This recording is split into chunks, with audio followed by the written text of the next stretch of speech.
Bonjour, je vous présente cet ouvrage. Austin, le langage de la perception.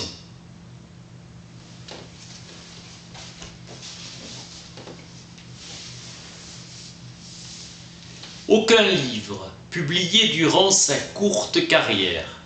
Il est mort à 48 ans. Son enseignement a exercé de l'influence. La théorie austinienne du performatif a reçu une confirmation inattendue de la part des théoriciens de la grammaire générative. L'ouvrage est une critique des thèses de Hayer, Price et Warnock. De la critique qu'il abandonne, il développe ses propres idées, Peirce, toujours d'une portée constructive. Ces leçons sont un effort en vue de comprendre le système complexe du langage non technique et de la pensée. Ce livre est un classique qui transforme le sujet qu'il traite. Les arguments de Bergson sont que le langage, loin d'être un révélateur, est plutôt un écran qui nous masque la réalité. Peut heurter les phénoménologues soucieux de revenir aux choses mêmes. Ce n'est pas fondé, ce sont les faits de la perception et non le langage qui intéressent Austin. Mais il croit que l'étude du langage est une des voies d'accès aux faits de la perception. Le langage peut déformer le réel. Les philosophes font violence au langage ordinaire que cette distorsion se produit. Nos mots usuels sont beaucoup plus subtils que les philosophes ne s'en sont rendus compte. Austin appelle sa méthode la phénoménologie linguistique, qui n'est pas opposée à la phénoménologie tout court. Il attaque les libertés que les philosophes prennent avec le langage ordinaire. Austin applique une sorte de principe de raison suffisante, Hampshire. À chaque distinction de mots, une raison peut être trouvée expliquant pourquoi cette distinction existe. Il accrédite un principe de continuité dans le langage. Rappelle la théorie de la valeur soutenue par Saussure. Dans l'intérieur d'un même langage, tous les mots qui expriment des idées voisines se limitent réciproquement. Ils ont de valeur propre que par leur opposition, le sens datum est le contenu de la sensation par opposition à la sensation elle-même. Introduite par Moore et Russell au XXe siècle, argument de la relativité de la connaissance sensible. L'analyse sémantique n'est jamais gratuite. Elle a constamment une portée critique et doctrinale. Austin établit que l'adjectif réel comme l'adjectif bon est tributaire du substantif auquel on l'associe. Tous les manuscrits d'Austin se trouvent à la bibliothèque bodléenne. Nous n'arrivons pas à trancher si les doctrines sont vraies ou fausses, car elles entreprennent des tâches au-dessus de leur force. Doctrine générale. Jamais nous ne voyons ou nous ne percevons, sentons directement des objets matériels. Ce que nous percevons directement, ce sont seulement des données sensibles, les sense data. Cette doctrine présente typiquement une opinion d'érudit, scholastic view, et érudit dans le sens de philosophique. Nos mots usuels sont beaucoup plus subtils que leurs usages. Question de Thalès. De quoi le monde est-il fait ? L'important est de saisir que les appellations données sensibles et choses matérielles existent aux dépens l'une de l'autre. Hayer donne comme exemple des objets familiers, les chaises et les tables. L'expression « chose matérielle » n'est pas définie davantage. Mais nous pouvons aussi penser aux personnes, aux arcs-en-ciel, toutes choses que les gens disent voir ou entendre, sentir, c'est-à-dire percevoir. Personne n'a daigné répondre à la question « ces choses sont-elles matérielles ?» La chose matérielle fonctionne déjà comme repoussoir au terme de données sensibles. Les hommes sont parfois trompés par leur sens, la métaphore. En réalité, nos sens sont muets. Nos sens nous disent rien du tout, ni en vrai, ni en faux. Les choses matérielles peuvent présenter des apparences différentes à des observateurs différents, ou au même observateur dans des conditions différentes, et que le caractère de ces apparences est déterminé causalement par les circonstances et l'état de l'observateur. Ailleurs invoque la perspective, la réfraction, les drogues, les images dans le miroir, les hallucinations. Vu dans l'eau, un bâton droit paraît plié par réfraction. Viennent ensuite les mirages, la chose matérielle n'est pas là en réalité. Puis la réflexion dans une glace, mon corps ne peut être à deux endroits à la fois. Les illusions trompeuses comme le délire de la persécution, la folie des grandeurs, sont des déséquilibres graves dans les croyances et par suite dans le comportement. Distinction entre les illusions et les illusions trompeuses. Le cas du mirage, comme l'oasis que le voyageur pense voir, n'existe pas. L'homme est vraiment abusé ou qu'il souffre d'hallucinations. Les verbes avoir l'air, paraître, sembler ne sont pas interchangeables. Ailleurs, où d'autres philosophes les usent très librement, ces expressions ont des emplois tout à fait différents, même si selon le contexte, ils peuvent être interchangeables. Évitons les assimilations qui fourvoient. L'emploi de apparaît ou de semble ne requiert ni n'implique l'usage d'aucun des 5 sens en particulier, alors que, à l'aspect, est fait pour le sens de la vue. Les usages de look, appears, seems ne sont pas les mêmes. Un homme qui semble coupable peut fort bien ne pas avoir l'aspect visuel d'un coupable. La construction « ressembler à » appelle un traitement spécial. Communiquer l'impression générale faite par quelque chose. Ayer et Price soutiennent que même dans le cas de perception véridique, nous ne sommes pas directement conscients des choses matérielles. Selon eux, il n'y a pas de différence intrinsèque de nature entre celles de nos perceptions qui sont véridiques dans leur présentation des choses matérielles et celles qui sont trompeuses. Pour Austin, c'est une affirmation désinvolte. Je peux avoir l'expérience de rêver que je suis présenté au pape. C'est qualitativement indiscernable, les rêves étant qualitativement différents des expériences de la veille. Alors chaque expérience de la veille serait comme un rêve, qualité irréelle du rêve. Il doit être vrai que les expériences trompeuses et véridiques ne sont pas qualitativement ou intrinsèquement discernables, car si elles étaient discernables, nous ne serions jamais trompés. Mais la vérité est tout autre. Peut-être je suis médiocrement doué pour distinguer des choses de cette sorte. La question qu'ailleurs nous invite à considérer, c'est la question de savoir si deux classes de perception, la véridique et la trompeuse, sont ou non qualitativement différentes. Une grande quantité d'investigations psychologiques l'a montré. La discrimination entre une chose et une autre dépend de circonstances concomitantes, plus ou moins étrangères à la chose principale. On ne nous informe pas sur ce qu'est la perception. Les deux phrases « nous ne percevons jamais les données sensibles et nous percevons toujours des choses matérielles » ne sont ni équivalentes ni interchangeables. Mais il est très clair qu'ailleurs les traite comme des affirmations interchangeables. On ne transforme pas impunément une question de fait en question de langage.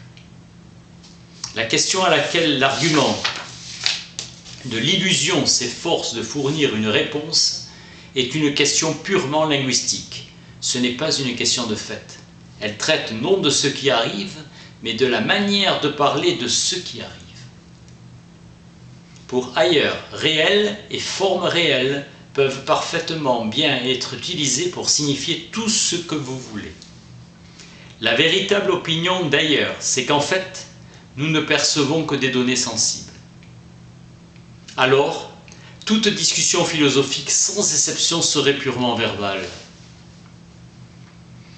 Inspectons de plus près ce petit mot « réel », mot normal, pas une création de la dernière mode, ni rien de technique ou de spécialisé. Mot pourvu d'une signification bien déterminée, les philosophes croyant assigner n'importe quelle signification à n'importe quel mot.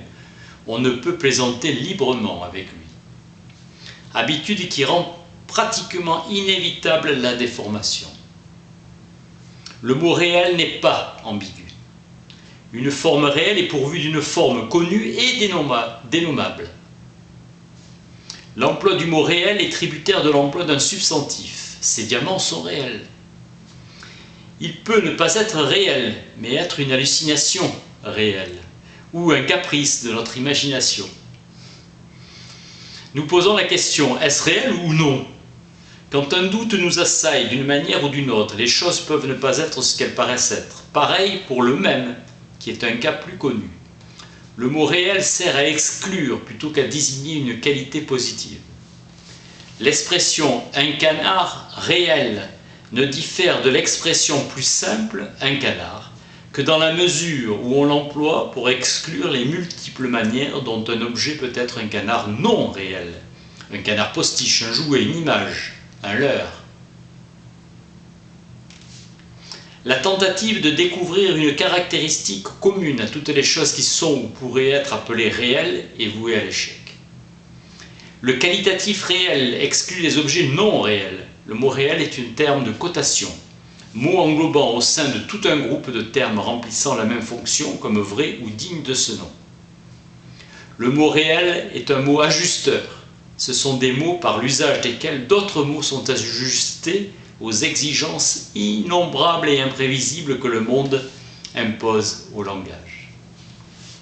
À un moment donné, notre langage contient des mots qui nous rendent capables de dire ce que nous voulons dire dans la plupart des situations qui sont susceptibles de se présenter.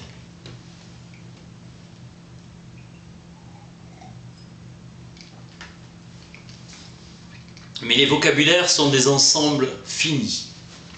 Et la variété des situations possibles auxquelles nous pouvons être confrontés n'est ni finie ni prévisible de manière précise.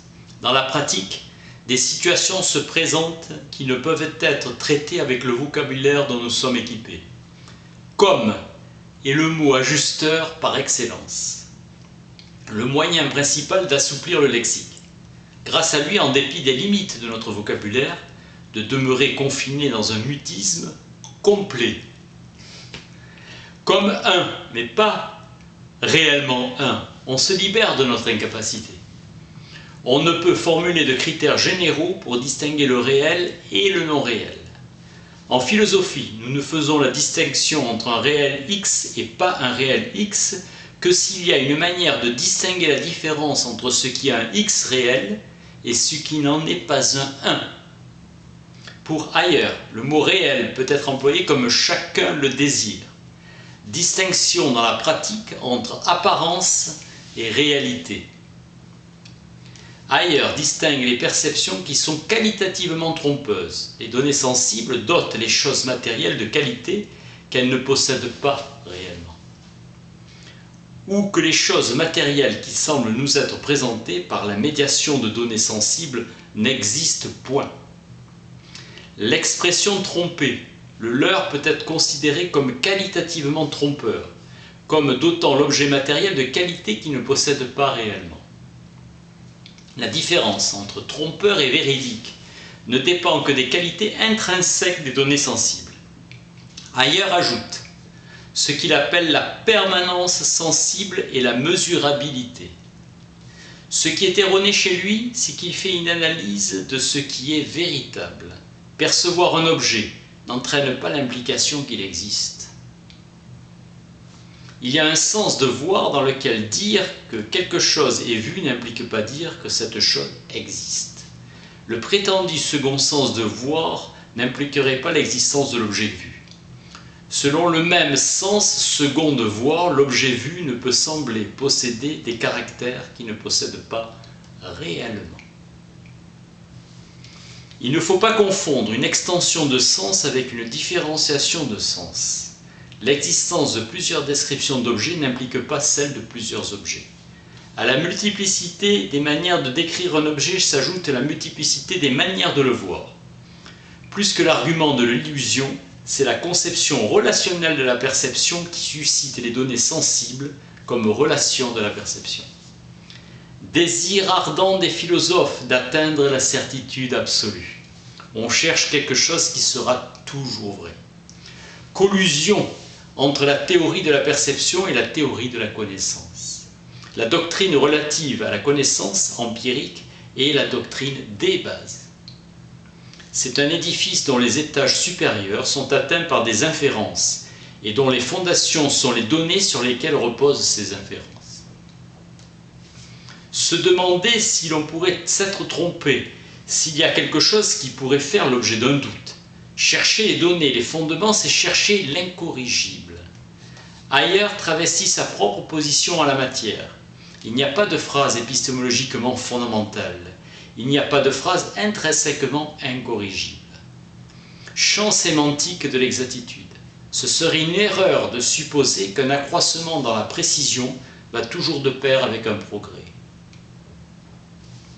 Il est plus difficile d'être plus précis, et plus le vocabulaire est précis, moins aisément il est adaptable aux exigences des situations nouvelles. Il n'y a aucune liaison nécessaire entre la référence aux données sensibles et la précision. La référence aux données sensibles ne peut être vague dans son application au phénomène. Si l'on évite d'être vague, la précision ne sera nullement garantie pour autant. Car il y a plus d'une manière d'être vague. Il n'a aucune raison de dire que les expressions employées pour renvoyer aux choses matérielles sont vagues, comme telles intrinsèquement. Il n'y a aucune raison de supposer que des expressions utilisées pour envoyer à des données sensibles seraient précises, comme telles et nécessairement. Warnock distingue entre voir et voir en fait ce qu'on a vu vraiment. La notion de perception immédiate chez Berkeley et non ce que effectivement nous percevons. Warnock essaye de produire une forme de mots qui n'ont pas le maximum de certitude, mais qui ont le minimum de précarité. Et cette comparaison nous mène tout droit au scepticisme. Les données sensibles seraient les résidus plutôt que des points de départ. Warnock essaye de raccommoder. La bonne politique sera de revenir à une étape antérieure et de démanteler toute la doctrine.